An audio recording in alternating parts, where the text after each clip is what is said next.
Hello everyone. आज की video में हम बात करेंगे कि कौन सा कफ सिरप सूखी खांसी के अंदर यूज किया जाता है और कौन सा कफ सिरप बलगम वाली खांसी के अंदर यूज किया जाता है। तो चलिए वीडियो को स्टार्ट करते हैं। देखिए, जो कफ सिरप्स होते हैं ना, वो दो टाइप के होते हैं। या तो ड्राई कफ सिरप्स होंगे। ड्राई कफ सिरप का मतलब है जो कि सूखी खांसी के अंदर यूज किए जाते हैं। ठीक है, सूखी खांसी के अंदर बलगम नहीं बनता है, इसलिए ड्राई कफ सिरप को नॉन प्रोडक्टिव कफ सिरप्स भी बोल देते हैं। ठीक है। दूसरा जो कफ सिरप है वो है वेट कफ सिरप्स, यानी कि वो कफ सिरप्स जो कि बलगम वाली खांसी के अंदर यूज किए जाते हैं। ठीक है, इनको प्रोडक्टिव कफ सिरप्स भी बोलते हैं। तो दो टाइप के कफ सिरप होते हैं। एक कफ सिरप वो होते हैं जो सूखी खांसी में यूज किए जाएंगे, जिनको हम ड्राई कफ सिरप बोलेंगे। और एक कफ सिरप वो होते हैं जो बलगम वाली खांसी के अंदर यूज किए जाते हैं, उनको वेट कफ सिरप बोलते हैं। तो इस वीडियो में आप ये जानोगे कि आपको पहचानना कैसे है कि सूखी खांसी में कौन सा कफ सिरप आपको लेना है और बलगम वाली खांसी में आपको कौन सा कफ सिरप लेना है। ठीक है, कई बार क्या होता है, किसी को सूखी खांसी होती है, ठीक है, और वो क्या करता है, बलगम वाली खांसी का कफ सिरप स्टोर से ले आता है और वो उसको लेता है और आराम नहीं होता है। ठीक है, उल्टा कर देता है। जो सूखी खांसी के लिए कफ सिरप है वो बलगम वाली खांसी के अंदर ले लेता है। या फिर किसी को बलगम वाली खांसी है और वो सूखी खांसी वाला कफ सिरप स्टोर पे जाके ले आता है या स्टोर वाला दे देता है। अगर नॉलेज नहीं होती है तो वो आराम नहीं करता है। तो आपको पहचानना है, इतनी नॉलेज आपको होनी चाहिए कि आप कफ सिरप का साल्ट नेम देखकर पहचान सको कि ये कब यूज किया जाता है। तो इसी वीडियो में मैं यही बताने वाला हूँ। तो चलिए देखते हैं आपको कैसे पहचाना। देखिए, अगर किसी व्यक्ति को केवल ड्राई कफ है, यानी कि उसको केवल सूखी खांसी है और कुछ भी नहीं है उसको, तो वहाँ पे डेक्स्ट्रोमिथेरफेन ये दिया जाता है। ठीक है, तो डी फॉर डेक्स्ट्रोमिथेरफेन और डी फॉर ड्राई। तो इस तरीके से आपको याद रख लेना है, ये होगा डेक्स्ट्रोमिथेरफेन। ठीक है, तो वहाँ पे डेक्स्ट्रोमिथेरफेन यूज किया जाता है अगर किसी को सूखी खांसी है, ओनली सूखी खांसी है और कुछ भी नहीं है उसको। ठीक है, जैसे इस पैकिंग के ऊपर भी आपको दिख रहा होगा।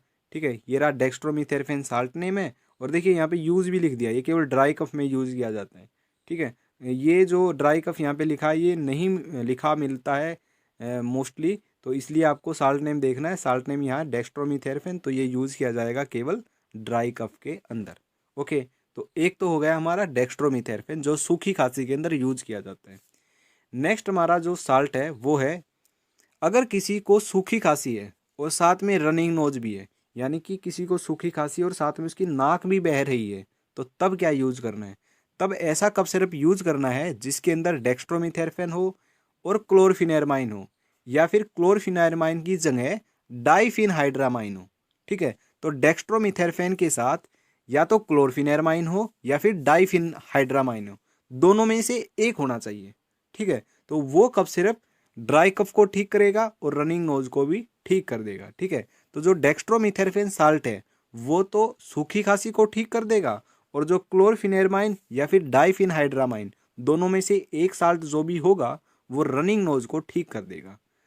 तो जब भी किसी व्यक्ति को सूखी खांसी है और उसकी नाक भी बह रही है, तो ये साल्ट उसमें होना जरूरी है। ठीक है, तो ये जो साल्ट है, इन दोनों साल्ट का कॉम्बिनेशन होना चाहिए डेक्स्ट्रोमिथेरफेन के साथ, या तो ये हो या फिर ये हो। ठीक है, अगर ये होगा तो उसकी सूखी खांसी और जो रनिंग नोज है वो ठीक हो जाएगी। देखिए इस पैकिंग पर देखिए, ये जो कफ सिरप आपको दिख रहा है, यहाँ पे ब्रांड नेम लिखा है ब्रोवियस डीएक्स। यहाँ पे डीएक्स का मतलब है डेक्स्ट्रोमिथेरफेन। ठीक है, कभी कभी आपको कफ सिरप पर डी मिलेगा या कभी कभी आपको डीएक्स मिलेगा। तो डी या डीएक्स से मतलब होता है डेक्स्ट्रोमिथेरफेन। ठीक है, तो इसके अंदर डेक्स्ट्रोमिथेरफेन तो है ही जो सूखी खांसी को ठीक करेगा, और साथ में क्लोरफिनेरमाइन मेलेट भी है। तो ये रहा क्लोरफिनेरमाइन, तो क्लोरफिनेरमाइन रनिंग नोज को ठीक कर देगा। ठीक है, तो ये कफ सिरप आपको तब लेना है जब ड्राई कफ और रनिंग नोज हो। ठीक है, आगे देखिए, आगे अगर किसी को सूखी खांसी है, साथ में रनिंग नोज भी है और साथ में कंजेशन भी है। कंजेशन का मतलब है कि जो नाक है वो बंद है उसकी, ठीक है, खुल नहीं रही है नाक, तब कौन सा कफ सिरप यूज करना है? तब ऐसा कफ सिरप यूज करना है जिसके अंदर डेक्स्ट्रोमिथेरफेन हो, क्लोरफिनेरमाइन हो और फिनाइलेफ्रिन हो। ठीक है, ये जो तीनों साल्ट होने चाहिए अगर किसी को ड्राई कफ, रनिंग नोज और कंजेशन है तो डेक्स्ट्रोमिथेरफेन तो ड्राई कफ को ठीक कर देगा, क्लोरफिनेरमाइन रनिंग नोज को ठीक कर देगा, और जो फिनाइलेफ्रिन है वो काम करेगा कंजेशन पे, वो कंजेशन को ठीक कर देगा। ठीक है, जो नाक बंद थी उसको खोल देगा, और क्लोरफिनेरमाइन जो रनिंग नोज थी उसको ठीक कर देगा। डेक्स्ट्रोमिथोर्फन ड्राई कफ के लिए, ये मैं आपको ऑलरेडी बता चुका हूँ। ठीक है, तो ये तीनों साल्ट का जो कॉम्बिनेशन है ये होना चाहिए, तब जाके क्या होगा, ड्राई कफ, रनिंग नोज और कंजेशन बिल्कुल ठीक हो जाएगा। तो इस तरीके से आपको कफ सिरप ड्राई कफ के लिए चुनना है। ठीक है, तो आपको पता होना चाहिए कि क्या है आपको, है ना। तो आपको सिम्टम्स देखने हैं कि केवल सूखी खांसी है या फिर नाक बह भी रही है, तो क्या है, उसके हिसाब से वो जो कफ सिरप है ऐसा दिया जाता है। ओके, तो ये हो गई हमारे ड्राई कफ सिरप्स की बात। ओके, अब जो ये साल्ट है ना, ये सारे के सारे साल्ट जो मैंने यहाँ पे नीचे लिखे हैं, देखिए कोडीन लिखा है, नोस्केपेन, डेक्स्ट्रोमिथेरफेन, क्लोरफिनेरमाइन, डाइफिनहाइड्रामाइन, ये सारे के सारे साल्ट होते हैं सूखी खांसी में यूज किए जाते हैं। ठीक है, किसी को केवल सूखी खांसी है तो केवल डेक्स्ट्रोमिथेरफेन वाला कफ सिरप दे दो। ठीक है, मोस्टली क्या होता है, सूखी खांसी के साथ साथ थोड़ी थोड़ी जुखाम भी होने लगता है, थोड़ी नाक बहने लगती है, तो तब डेक्स्ट्रोमिथेरफेन और ये वाला साल्ट मिला के दे दिया जाता है। ठीक है, कंजेशन हो तो ये तीनों साल्ट मिला के दे दिए जाते हैं। ओके, तो ये जितने भी साल्ट हैं ये सूखी खांसी के लिए हैं, तो ये साल्ट आपको याद करने पड़ेंगे। ओके, कि ये सारे साल्ट सूखी खांसी के अंदर यूज किए जाते हैं। ओके, अब मैं आपको दो मेन बात बताता हूँ। देखिए, जो एक कोडीन होता था ना, ये पहले कफ सिरप के अंदर यूज किया जाता था। ओके, जो एक कोडीन होता था, ये क्या था, इसका मिसयूज होने लगा था कुछ नशा वगैरह करने में, जो बच्चे हैं वो इसका यूज़ करने लगे थे, इसलिए गवर्नमेंट ने इसको बैन कर दिया है। अब किसी भी कफ सिरप के अंदर आपको कोडीन नहीं मिलेगा, उसकी जगह आप नस्कोपेन यूज़ किया जाता है। ठीक है, ड्राई कफ को, सूखी खांसी को ठीक करने के लिए, ये भी आपको क्लियर होना चाहिए। ओके, और ये जितने भी साल्ट होते हैं यहाँ पे लिखे हुए हैं, ये कफ सेंटर सप्रेसेंट होते हैं, यानी कि जो कफ सेंटर होता है उसको सप्रेस कर देते हैं। कफ सेंटर हमारा ब्रेन में होता है, तो ये सारे साल्ट ब्रेन के ऊपर काम करते हैं।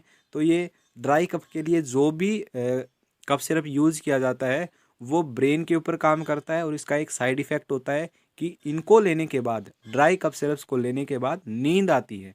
ठीक है, तो इसको थोड़ा सा ओवरकम करने के लिए क्या है, कई कफ सिरप्स के अंदर कैफीन ऐड कर दिया जाता है। ठीक है, जिसकी वजह से जो माइंड है वो थोड़ा सा स्टिमुलेट रहता है। ओके, तो कभी कभी आप नोटिस करना, जो ड्राई कफ सिरप्स होते हैं ना उनमें कैफ़ीन ऐड कर दिया जाएगा, साल्ट नेम देखना, आपको कैफ़ीन भी मिलेगा वहाँ पे, क्योंकि इनका जो साइड इफ़ेक्ट है वो है नींद आना, इसलिए इसको थोड़ा सा ओवरकम करने के लिए कैफ़ीन ऐड कर दिया जाता है, जिसकी वजह से थोड़ा सा जो ब्रेन है वो स्टिमुलेट रहता है। ठीक है, तो ये हमारे जितने भी साल्ट मैंने आपको बताई ये ड्राई कफ के लिए थे। अब हम बात करते हैं वेट कफ की। अगर किसी को बलगम की खांसी है तो कौन सा कफ सिरप बेस्ट रहेगा वो देखते हैं। देखिए, जो भी ये मैंने आपको बताया है ये तीनों का कॉम्बिनेशन है। इसका एग्जांपल देखिएगा आप, एस्कोरिल डी प्लस, यहाँ पे डी का मतलब है डेक्स्ट्रोमिथेरफेन। यहाँ पे देखिए तीनों साल्ट लिखे हुए हैं, डेक्स्ट्रोमिथेरफेन, फिनाइलेफ्रिन, क्लोरफिनेरा। इसमें भी देखिए बड़े ध्यान से, डेक्स्ट्रो, क्लोरफिनेरमाइन और फिनाइलेफ्रिन। ठीक है, तो ये लिखा हुआ है। आगे हम बात करते हैं वेट कफ की। अगर किसी को प्रोडक्टिव कफ यानी कि वेट कफ है, बलगम वाली खांसी है, तब क्या करना चाहिए। बलगम वाली खांसी के अंदर जो ये साल्ट है ना, ये सारे साल्ट यूज किए जाते हैं। ठीक है, कफ सिरप के ऊपर या तो सोडियम पोटासियम सिट्रेट मिलेगा, ग्वाइफिनेसिन जो साल्ट है वो भी वेट कफ में यूज होगा, अमोनियम क्लोराइड, ब्रोहेक्सिन, एम्ब्रोक्सोल, ये सारे के सारे साल्ट हैं, ये बलगम वाली खांसी के अंदर यूज किए जाते हैं। ठीक है, जो ये साल्ट हैं ये क्या करते हैं, ये जो बलगम होता है ना उसको पतला करते हैं और उसको तोड़ते हैं, बलगम को पतला करते हैं, तोड़ते हैं, ताकि वो इजीली बाहर निकल जाए। ठीक है, तो इजीली एक्सपेल आउट हो जाए। तो जितने भी ये साल्ट होते हैं ना ये वेट कफ के अंदर यूज किए जाते हैं। ओके, अब किसी को मान लिया वेट कफ तो है, बलगम वाली खांसी है, लेकिन जो बलगम है वो जमा भी हुआ है, छाती के अंदर बलगम जमा भी हुआ है, तो तब क्या करना है, इन साल्ट जो ये साल्ट होते हैं इनके साथ ना ब्रोंकियोडाइलेटर ऐड कर दिए जाते हैं। ब्रोंकियोडाइलेटर क्या करते हैं, जो सांस की नली है उसको खोल देते हैं और अच्छे से जो कफ है जो जमा हुआ है वो बाहर निकल आता है। ठीक है, और ब्रोंकियोडाइलेटर कौन कौन से होते हैं वो मैं आपको दिखाता हूँ। ये होते हैं ब्रोंकियोडाइलेटर। ठीक है, जो सांस की नली को अच्छे से साफ कर देते हैं, खोल देते हैं। सल्ब्यूटामोल, लेवोसल्ब्यूटामोल और टेरब्यूटालिन। ओके, तो ये तीन ब्रोंकियोडाइलेटर होते हैं जो कि इनके साथ यूज किए जाते हैं। ओके, तो कभी कभी आपको देखने को मिलेगा ग्वाइफिनेसिन, कफ सिरप के ऊपर ग्वाइफिनेसिन है, एम्ब्रोक्सोल भी है, और उनके साथ साथ क्या है, इनके साथ साथ क्या है, ये भी है लेवोसल्ब्यूटामोल या सल्ब्यूटामोल टर्बिटालिन। ठीक है, मोस्टली जो कॉम्बिनेशन होता है वो लेवोसल्ब्यूटामोल टर्बिटालिन, और इनके साथ में जो ऐड किया जाता है वो ऐड किया जाता है ग्वाइफिनेसिन और एम्ब्रोक्सोल। मोस्टली कॉम्बिनेशन ये मिलता है। ओके, तो ये हमारा वेट कफ के अंदर यूज किया जाता है। तो डायरेक्टली आपको ये साल्ट नेम है, ये याद रखने हैं कि जो बलगम वाली खांसी है उनके अंदर ये यूज किया जाता है। ओके, अब मैं आपको एक बहुत इंपॉर्टेंट बात बताता हूँ। जो ये ब्रोंकियोडायलेटर होते हैं ना, सल्ब्यूटामोल, लेवोसल्ब्यूटामोल और टर्बिटालिन, कभी कभी क्या होता है कि इनको लेने के बाद ना क्या होता है, शरीर के अंदर कंपन होना स्टार्ट हो जाता है। जो हमारी हार्ट रेट है, दिल की जो धड़कन है वो बढ़ जाती है। ठीक है, बहुत सारे केस के अंदर ऐसा देखा गया है। तो उस टाइम पे क्या करना है, उस टाइम पे घबराना नहीं है। उस टाइम पे अगर किसी भी पेशेंट को ये दिए गए हैं कफ सिरप और उसको दिल की धड़कन बढ़ गई है और पूरे जो शरीर है वो कांप रहा है, तो उसको थोड़ा सा फैन ऑन करके उसको रेस्ट करवाना है, तो वो ठीक हो जाएगा। तो ये जो कंपन होती है और जो दिल की धड़कन बढ़ जाती है वो ब्रोंकियोडायलेटर की वजह से होती है। ठीक है, तो वहाँ पे आपको नोटिस करना पड़ेगा कि जो कफ सिरप है उसके अंदर सल्ब्यूटामोल, लेवोसल्ब्यूटामोल, टर्बिटालिन, इन तीनों में से कोई साल्ट तो नहीं है। अगर इन तीनों में से कोई साल्ट है तो आपको ज़्यादा जो क्वांटिटी है कफ सिरप की वो कभी भी नहीं लेनी चाहिए।